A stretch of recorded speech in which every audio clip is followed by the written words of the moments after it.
নমস্কার সবাইকে, আরও একটা নতুন ব্লগে অনেক অনেক স্বাগত প্রিয় বন্ধুরা।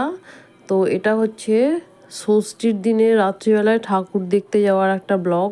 একটা সুন্দর ঠাকুর দেখতে গিয়েছিলাম, সেটাই আমি তোমাদের সঙ্গে শেয়ার করতে চলে এসেছি। তো দেখো, চলে এসেছি এখানে লাইন দেওয়ার পর। এটা হচ্ছে স্বামীজি স্পোর্টিং, হাওড়ায়। খুব সুন্দর ঠাকুর হয় এখানে, অসাধারণ ঠাকুর, আর প্যান্ডেলটাও হয় খুব সুন্দর। তো দেখো, প্যান্ডেলটা দেখাচ্ছি ফার্স্ট ঘুরিয়ে ঘুরিয়ে। এই যে লাইন দিয়ে দিয়ে যাচ্ছি, ভিতরে চলে গেলাম। ভিতরের আগুনের রাস্তা কত সুন্দর করেছে, আর ঠাকুরটাও অসাধারণ।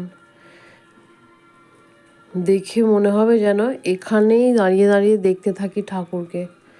এত সুন্দর ঠাকুর, দেখে একদম চোখ জুড়িয়ে গেল, এত সুন্দর ঠাকুর। তারপর ওপরগুলো দেখাচ্ছি, দেখে নাও কত সুন্দর হাতের কাজ করেছে। এখানে সবাই আমরা দেখছি দাঁড়িয়ে দাঁড়িয়ে, বেশিক্ষণ থাকতে ইচ্ছে তবুও দেখছি। দেখে আবার চলে এলাম পাশে এক জায়গা, মানে ঠাকুরের সঙ্গেই আর কি মেলা বসে, সেখানে চলে এলাম। সেখানে এবার বাচ্চারা বিভিন্ন রকম বায়না করতে থাকলো, তাদের জন্য কিনে দেওয়া হলো। এই যে দেখো, আমার ছেলে আর এই যে ওর ভাইটা, ছোট্ট একটা ভাই, ওরা পাপড়ি চাট খাচ্ছে, আর আমরা একটু এখানে